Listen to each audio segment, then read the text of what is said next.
because of that, I know, amen, that God is going to make things better. Touch your neighbor and say, God's going to make it better for you. Amen. God's going to make things worth your while. Come on, singers, let's sing it. Things are going to get better. Want to believe that today. Things are going to get better. Don't be discouraged at how things seem. God gave me a promise. If I just believe, things are gonna get better for me. Come on, let's try it, everybody. Let's sing. Things are gonna get better. Come on, things are gonna get better. I want to speak that into your life. Don't be discouraged at how things may seem right now. Oh, God gave me a promise. If I just believe, things are gonna get better for me. Come on now, you gotta prophesy to yourself and say, better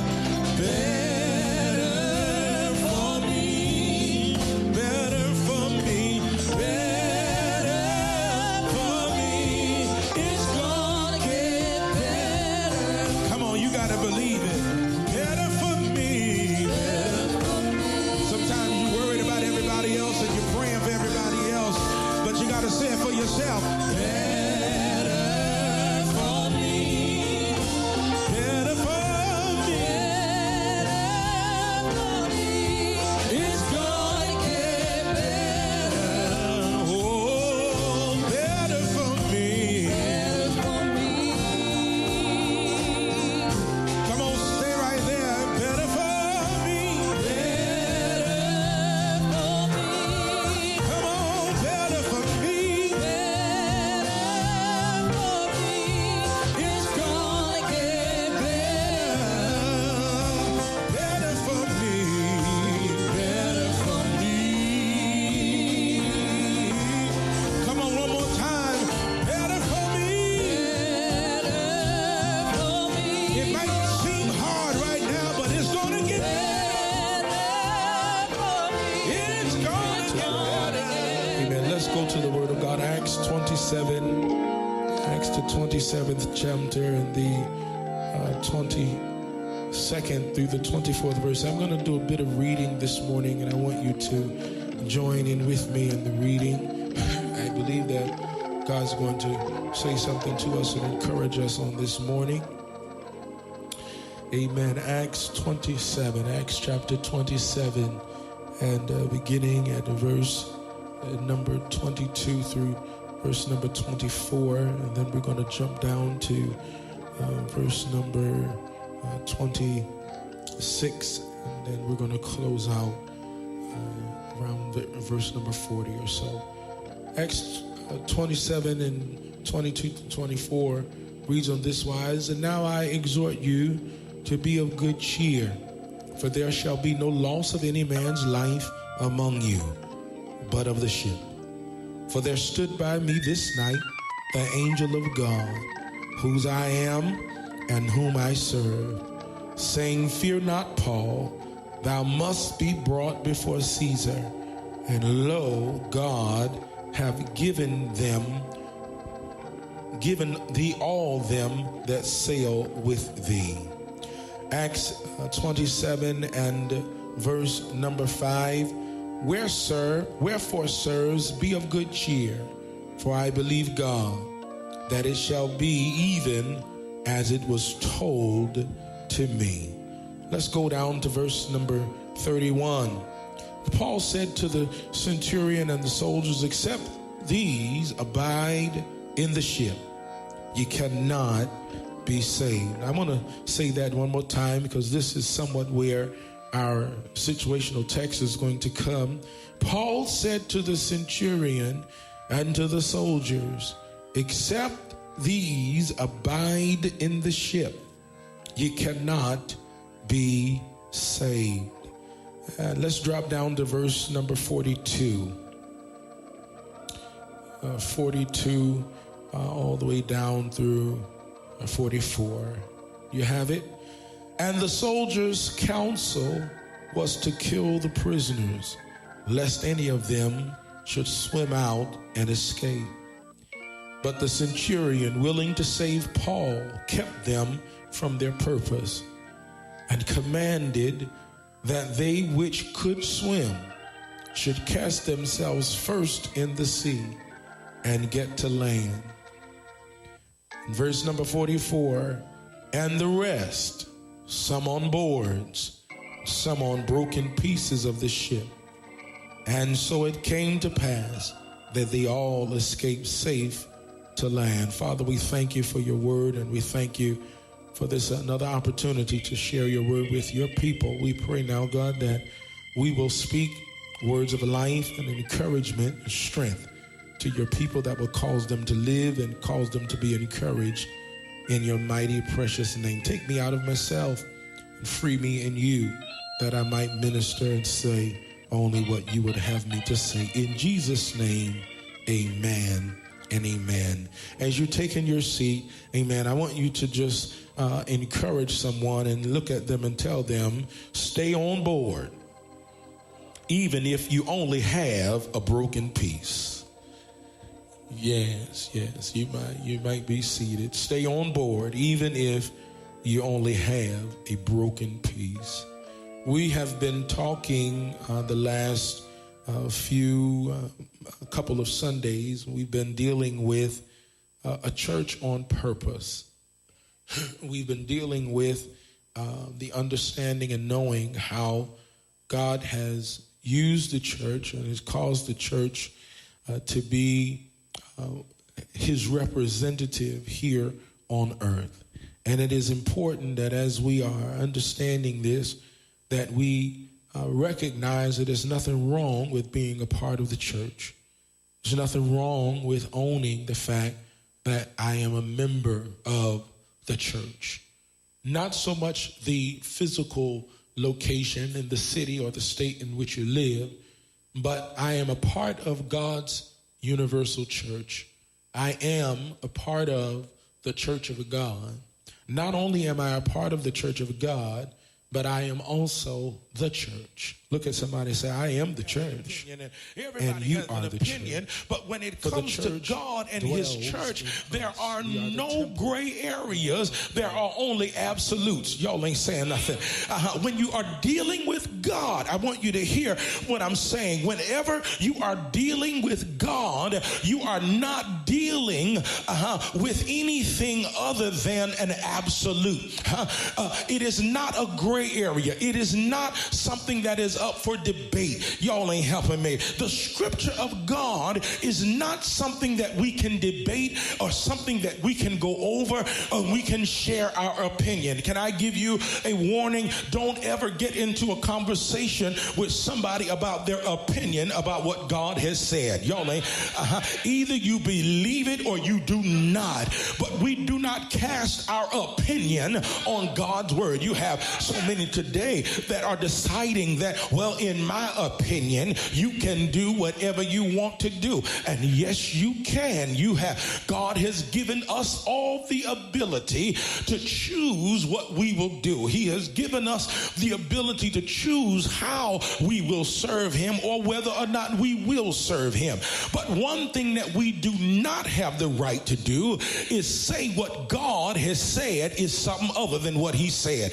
We don't have that right. We don't have that right to lie to folk just because we caught up into something and we like doing something. Y'all know how it is. When I was growing up, we had a mother in the church that was against a teenage pregnancy, and she talked about everybody whose child got pregnant. She raked them over the coals, and she told them off and stood them up in front of the church. Now you done got out here and got pregnant and making a shame of that church and this and another until her child got pregnant. When her baby got pregnant, the rules changed. Y'all ain't saying nothing here. If the rules are going to be for me, then the rules got to be for you. Yo, I wish I had some help here. If I'm going to preach holiness, I got to be the first one to live it. Y'all ain't saying. And if I don't, I got to be the first one to fall on my knees and ask God to forgive me. Y'all do know God. Woo, y'all do know God will forgive you, don't he? I got hot right there. I just got to have a station identification break because I want somebody to understand that God will forgive. Oh God, we serve a God that I don't care what you go through. I don't care what you fall into. If you come to him on bended knee, if you come to him with a pure and a clean heart, God will forgive you. Anybody here glad he's ever had to forgive you? Oh, maybe y'all been saved since you've been saved, but I'm glad to know. I want you to understand that God had to forgive me for some stuff since I've been saved. He's had to forgive me for some things that I thought. He's had to forgive me for some things that I said. That's the reason why I praise him the way I praise him. God help me. That's the reason why I do what I do. That's the reason why I work the way I work. I ain't working for the Lord to fill the house. I'm working for him to be pleased with my life. Or two. We've experienced some leaks. Y'all ain't helping me. We've experienced some loss because of the storm, and I want to let you know that God's getting ready to work it out. Even though you may have lost some stuff, even though you may have gone through some stuff, don't worry about it. God's getting ready to give you back everything you lost. I wish I had somebody that would help me preach right here. I said, God is going to give you back. To them, tell everybody, don't worry about it. Just don't jump over. Because what the men were getting ready to do is they said, well, listen, if the ship is getting ready to get tore up, we gonna die. So we got a better chance of jumping overboard and making it on our own. But Paul says, don't jump overboard, but stay where you are. And I want to tell somebody here today that has given up on the church, somebody that has given up and said it's too much going on. It's too much mess going on in the church. It's too many false prophets. It's too many bad preachers. It's too many folk that's doing what they ain't supposed to do. I'm about sick of the church. I'm about sick of going to church. Ain't nothing gonna happen. Everybody is the same. Ain't nobody gonna treat me right. Everybody's using me. Everybody's misusing me. Everybody's abusing me. I want to stop you right there. And I want to tell you that even though this ship might break apart, even though this ship might fall apart, even though this ship might be going down, and it might seem like this ship is going to break up, touch your neighbor and say, neighbor, don't you get out of the ship. Stay right there. Abide in the ship. Stay in the church, because it is in the church that God is going to deliver you. It is in the church that God is going to make a way for you. So it is some kind of a scandal. Everybody in the world is dealing with something or other that's going on in society. When you look at the Catholic Church now, you see all of these bishops that have molested children. You see all of these priests that have done the wrong thing. And you ain't got to look in the Catholic Church, but you can look in the Pentecostal Church. You can look in the Baptist Church. You can look in the Methodist Church. You can look in the Fortune 500 company. You can look at doctors with nurses. You can look at professors with teachers. It is not a church problem. It's a sin problem. As long as sin is abiding on the earth, men are going to do the wrong thing. But I come to tell somebody, I don't care how bad it looks, don't give give up on the church. Don't walk away from the church. Don't throw the towel in on God, because God, I feel like preaching him. I said God is going to bring us through. It may not happen today, and it may not happen tomorrow, but I believe that after a while, the church is going to have a revival. I believe that God is going to restore the church back to its former glory. I believe God is going to bring holiness back into the house. I believe that after a while and by, God is going to bring us closer to him. Y'all got to help me. I got to get out of here. I was looking the other day, Elder Mitchell, after the storm left through here, I rode around, and everywhere I rode, I saw all of these trees and all of these branches. I saw everything on the ground.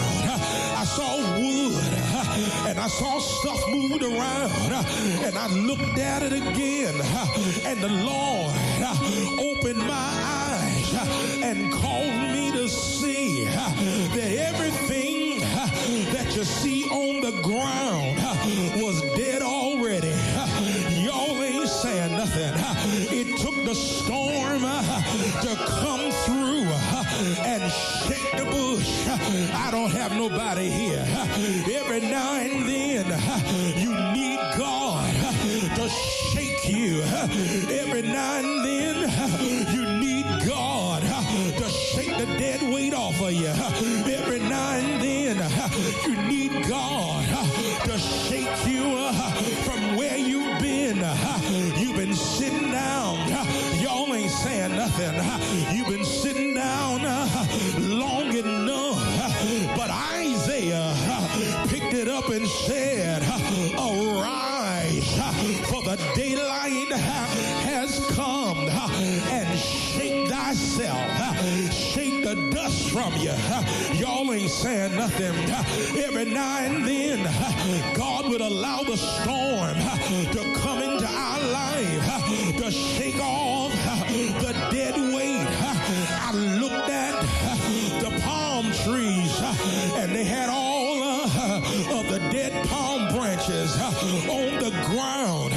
But I looked up at the tree, and they looked so pretty, and they looked so majestic, because all that dead stuff had been shaken off of them. I come to tell you that God is allowing the church to go through a storm, but when this wind blows, it's going to clean house, it's going to sanctify us, it's going to make us holy. Church, say yeah. I'm getting out of here. I got to leave y'all, but let me tell you this. The Bible says that Paul began to talk to them and said, listen, y'all, there are two classes of people I want to talk to. He said the first class are strong swimmers. Y'all ain't saying nothing. He said they're strong people. In the church, you have the strong and you have the weak. And the word of God said, let the strong bear the infirmities of the weak. Everybody ain't strong as you. That's why God gave you the strength he gave you, so you can carry the load. Y'all ain't gonna help me. They wrote a song and said, lean on me when you're not strong, and I'll carry your load. When you're by yourself and can't hold your head up, call on me, brother, when you need a friend. We all, I said,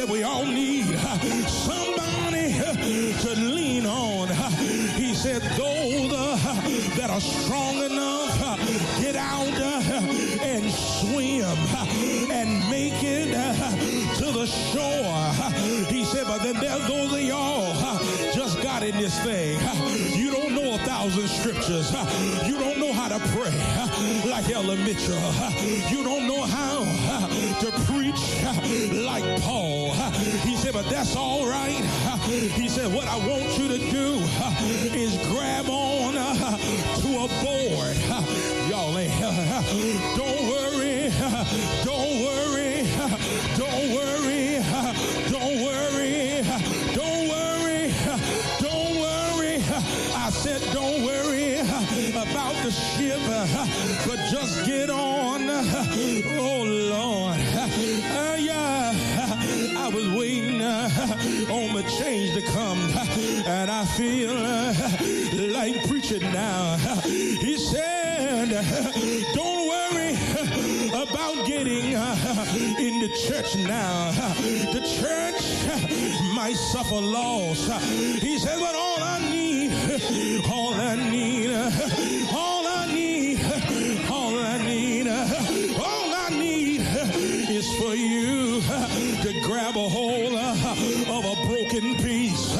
You ain't got to have a whole piece, but just grab a hold to a plank, grab a hold to a missing board, and just float your way in. I wish I had a church here that would get excited. You've been crying because everything in your life seems like it's falling apart. You've been crying because everything in your life seems like it's breaking up. But that's all right. That's all right.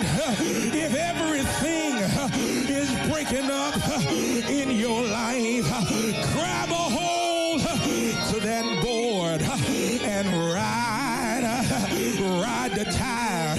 Let the tide bring you to shore. Stop stressing yourself. Stop worrying about it and just float with it. Just ride on until you can't ride no more. And you will be safe in his arms. Say yeah. Say yeah. Good night. Good night. Lord, I feel like preaching. Good night, children. I'll see y'all on the other side. I'll see you on Wednesday night. But I want you to know you better learn how to get what you got. Hold on. Y'all ain't saying nothing. Hold on to what you got. Hold on to what he said. Hold on to what he gave you. Hold on to what he told you. Hold on to what he brought you out of. If he brought you through that, he can take you through this. If he carried you through that, he can carry you through that. Say yes. Say yes.